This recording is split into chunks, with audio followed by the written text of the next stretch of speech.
Ay, atay ng manok ako guys. Nakababad na siya. And then may broccoli ako.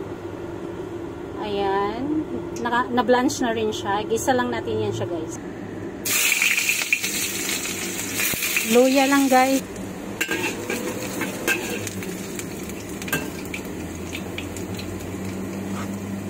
Sunod natin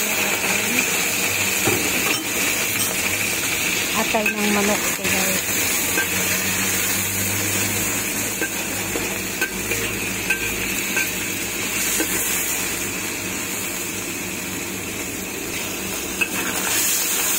Ang ating atay guys ay marinated na siya.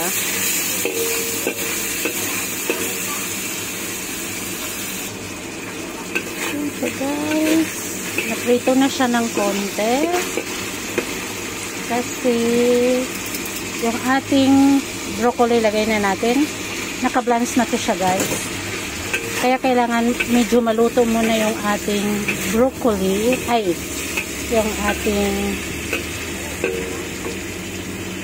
ating atay kasi luto na yung ating broccoli. Konting halo-halo na lang siya.